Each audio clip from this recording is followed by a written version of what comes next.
Hello, everyone. Thank you very much for joining me. I have a quick but profound message today from our Pleiadian family, and I also want to discuss some dimensional immersion techniques and exercises that I've been getting into that have been really fruitful for me. And we'll get into all of that. But before I do, I want to let you know that if you want to support the work that I do here on my channel, and very grateful for the support that we've seen recently. There are different ways that you can do that in the description, and I appreciate you having a look. And if anything, a like on the video, a comment, a share goes a very, very long way for me. Anyway, I will let you know that when I'm working in the Akashic records, which is for several hours every day, whether I'm in session or not, um, maybe 2% of that time I'm accessing information and looking for some kind of an exchange of awareness to take place there.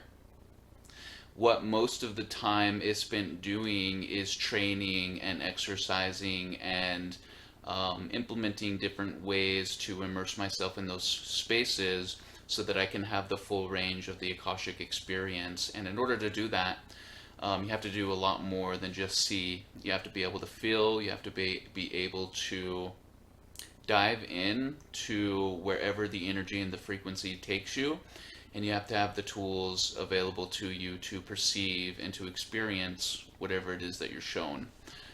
So without that, you'll be scratching your head and left with a lot of questions, and the ends won't really meet. So before my last little training exercise, I saw an opportunity in the beginning to ask a question. So I asked a question on behalf of the family. I asked, Dear Spirit, how can I influence and motivate the old souls and light workers to implement the things that they've learned during their awakening? Or what is the importance that I can relay to them in doing so? And the answer I got back from that was, when you know where to sit, things fall in your lap. Meaning that things will come to us when we are in alignment, and maybe only then. So I'll ask you this question, and I want you to answer as truthfully with yourself as you can. In your awakening, you've learned a lot of things. You've absorbed a lot of information from teachers, both in this place and outside of this place. Are you applying what you've learned? Are you looking for an exemption to universal law, or are you of the mindset that I'm going to work within the system that I'm embedded inside and carve my way into the state of being that I want to experience? Very easy for old souls and light workers to get complacent. We've done this so many times. Old soul syndrome is real. We work, we do it lifetime after lifetime after lifetime. And then, sometimes it's hard to get us out of bed in the morning to chase that frequency that we're always after. But the spiritual battle that we've been involved in transcends the individual singular moment that you're experiencing. This is something that you've been involved in different spaces and times, and it's all kind of coagulating in your now. With that being said, it is still being asked of you to put one foot in front of the other and to implement what you've learned so that others can observe the results and so that you can see it for yourself for the first time. And why do I say the first time? Didn't I just say, you've done this before in other places in time, this is not new for you? Well, I'll let you know that the individual that you are right now, this physical expression that you are forging perspective of reality through, is completely and totally new and unlike anything else, anybody else that you've ever been in any period of time. This version of you that you see when you look in the mirror is not going anywhere. This is the standpoint that you will be traversing the cosmos through. And this is a perspective that is not going away. The other aspects of you, those are fragments of your soul. Those are fractals. They're you, but they're not you. This you, this physical body that you're walking around, that you're calling you, is completely unique and special, and you need to take that vessel into consideration for the wants and its needs and the experience that it wants to have. So you're an old soul, you've done this all over the place. The opportunity that you have now is different than you've ever experienced. The potential that you carry with you is different than you've ever had before. And the reason that you're here is because you're curious about what you'll do with it within these conditions. Take what you've learned, apply it, and let the universe prove to you that you're worthy, that you're magnificent in every way that you dreamed was real. If you know where to sit, things will fall in your lap. Anyway, I want to get into some of the exercises that I've been doing, and I know that these exercises, bringing them into your awareness is really meaningful. And a lot of times I get in session, and the first thing is that people say is, "You brought this technique forward, and is what made the difference for me." In the Akashic Records, I have been doing depth perception exercises, and this is so when I go into past lives, I have more of a range of motion to work within, and I'm not like locked within a certain lens. The goal for me is to go into parallel realities and past lives and alternate dimensions and be able to scale my perspective to anywhere I want to. Instead of being locked in one perspective, I want to be able to move out, change my orientation. So I'll let you know how I've been practicing doing that. So I'll sit in the Akashic Records. I'm usually either in the astral layer or the celestial layer. I have found that my attention is like, it's harder to divide when you're in those layers. It's a little bit harder to get in resonance with them. But once you do, you're more locked in and immersed than the temporal layer, which is what most people are working in. So what I do is I sit in that layer, I envision an object, something that I know well, something that can captivate me, and I will envision that object slowly moving back from me, but only when I give it the intention to do so. So when I'm focusing, move, move, move, move, move, move, move, slowly moving it back for as long as I can hold that in my awareness. And the key is that you want to do it slow. You don't want to do it to the point where it runs away from you. You want to be in complete and total control.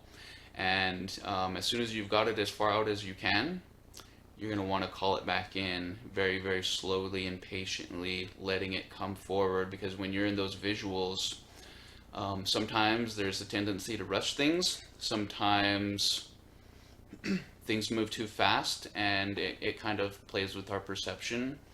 Hold your focus and your intention and work with objects, moving them in and out very slowly.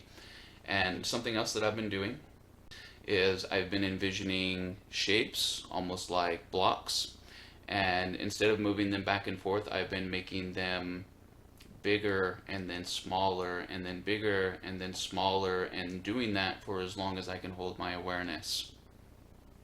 And eventually the goal is to go into past lives, to see things, and then to use my intention to magnify them or to bring them closer to me, to read the books, the pages on the books, to feel and touch the textures and the whatever else is there available to me sensationally.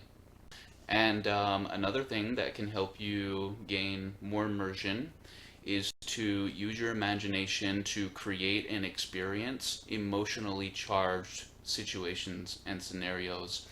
And however you want to do this is fine with me. I would do something that is positively emotionally charged, like winning something, achieving something, overcoming impossible odds, and fully immersing myself in role-playing within that character that I'm projecting in the imagination. And I say this a lot on my channel.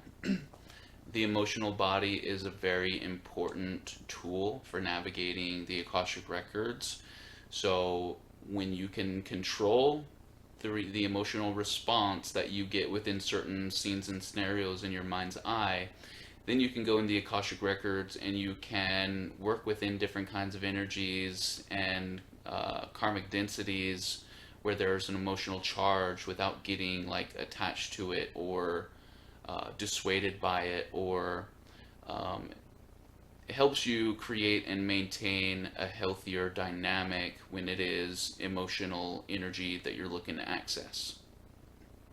But when my emotional body is over encumbered by, the trials and tribulations of life, my immersion in the Akashic records it's like I'm straddling both dimensions. I've got one foot in and the other one is in reality.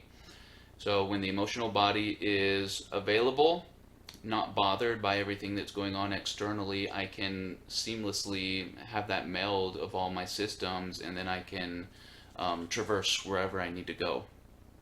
So the emotional body, in terms of not only guidance, but in terms of seeing things, is very important.